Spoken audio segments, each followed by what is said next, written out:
బగోనీలో కొన్ని నీళ్ళు పోయాలి. ఈరోజు మన ఇంట్లో పుంటుకూర బోటి పుంటుకూర అయితే నేను పుంటుకూరకు బగోని పెట్టిన, కొన్ని వాటర్ పోసిన, వేసారు మసాలా జర ఇగో ఈ పసుపు వేసిన. ఈ నీళ్ళు వేడైనాక ఈ ఆకు పుంటుకూర అందులో పెట్టేస్తాను. ఈ 2-3 సార్లు కడుక్కున్నాం మంచిగా పుంటుకూర. 2-3 సార్లు కడిగినాం. ఇది వేసారా వచ్చిన ఇంట్లో ఉప్పు గిట్ట ఏమేయవు మమ్మీ ఇప్పుడు ఇక. సరే ఇప్పుడు ఇది ఉప్పు వేసిన. బోటి కూడా తెచ్చుకున్నాక మంచిగా క్లీన్ చేసుకొని కడుక్కొని ఇట్లా కొంచెం ఉడకబెట్టుకోవాలా. ముందు ఉప్పు వేసింది, తర్వాత పసుపు వేసింది. ఇప్పుడు అది కూడా ఉడకాల మమ్మీ జరసేపు ఉడకబెట్టాలి. ఫ్రై కావాలి కాబట్టి సపరేట్ ఉడకబెడుతుంది. ఇప్పుడు అందులో నీళ్ళు గిట్ట ఏం పోయావా? పోతా ముందు కొన్ని పోయాలి కదా ఉడకాలంటే. ఇట్లా బోటి ఉడకనికి కొన్ని నీళ్ళు పోసుకోవాలి. కలుపుకొని మంచిగా ఉడికేదాకా దాన్ని వదిలేయాలి. పుంటుకూర కోసం వేసారు పెట్టిన నీళ్ళు మసులుతున్నాయి. ఇప్పుడు పుంటుకూర వేస్తుంది మమ్మీ.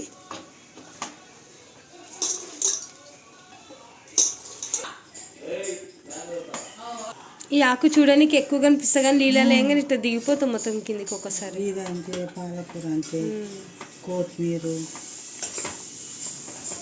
చూడండి ఎంత నిండుగా అనిపించింది ఇప్పటిదాకా. ఇప్పుడు చూడండి ఎంత లోపలికి అయితే తొందరగా మెల్ట్ అయిపోతుంది ఆకుకూర.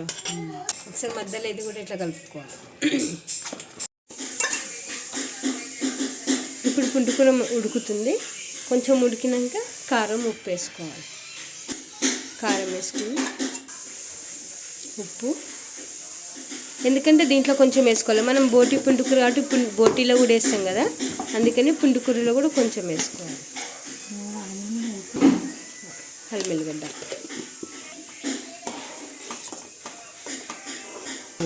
మెత్తగా ఉడకాలి. ఇప్పుడు మంచిగా ఉడకాలి. ఇది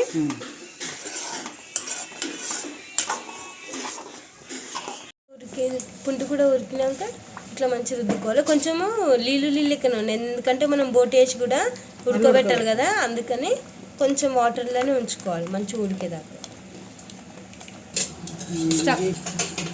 కడాయి స్టవ్ ఆన్ చేసుకొని నూనె పోసుకోవాలి. ఉల్లిగడ్డ వేసుకోవాలి. ఉల్లిగడ్డ వేసినప్పుడు కలమ కడుక్కొని వేసుకోవాలి మంచిగా. ఉల్లిగడ్డ జల్లుకనే కుక్ వేసి ఇప్పటిదాకా పుంటుకు చెప్పినాం కదా, ఇట్లా చిక్కగా కాకుండా పల్చగా కాకుండా కొంచెం లిక్విడ్ టైప్లో ఉండాలి. ఉంటే ఎందుకంటే మనం బోటి కూడా వేసుకుంటే ఉడకబెట్టుకునేసరికి ఈ పుంటుకూర పులుపు బోటీలో కలుస్తుంది. అల్లం వెల్లిగడ్డ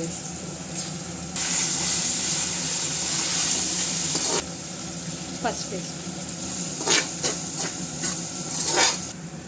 పెద్ద జాలీతో ఇట్లా తీసుకోవాలి. దాంట్లో నీళ్ళు ఉంటే కింద కాకపోతే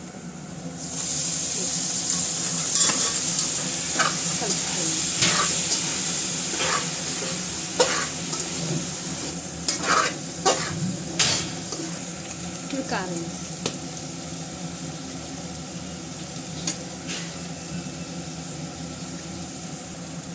ఉప్పు, ధనియాల పొడి,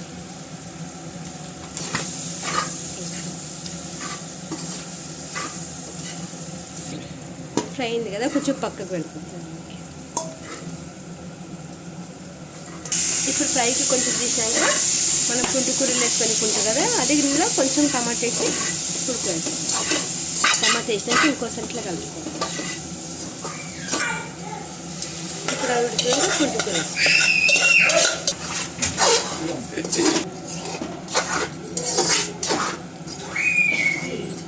కారం కారం ఉంటుంది. కొంచెం ఉడకాలి.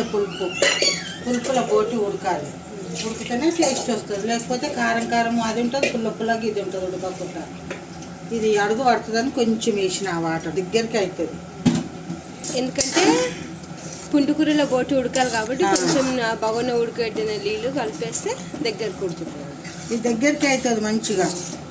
ఇంత ఏం ఉండదు, లూజ్ ఉండదు, కానీ గట్టిగానే అవుతుంది ఉడికి. బాగుందండి, టేస్ట్ సూపర్. ఇది వేసినప్పుడు ఒకసారి మధ్యలో మనం కలుపుకోవాలి, ఎందుకంటే అడుగట్టకుండా. కలిపితే వాటర్ ఏదన్నా పైన సైడ్లో తింటే మంచి కూరలో కలుస్తుంది అన్నమాట. చూడండి మస్తు ఉడుకుతుంది. ఓకే అండి, బోటి పుంటికూర కూర రెడీ అయిపోయింది. ఇంకా స్టవ్ ఆఫ్ చేసి దించుకుందాం. మటన్ కూర, బోటి, పుంటికూర, బోటి ఫ్రై. ఇప్పుడు టేస్టింగ్ టైం.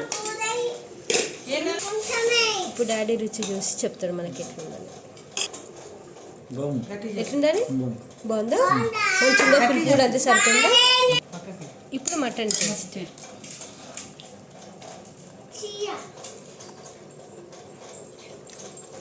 ఎట్లుందని? బాగుందా? ఇప్పుడు బోటి ఫ్రై.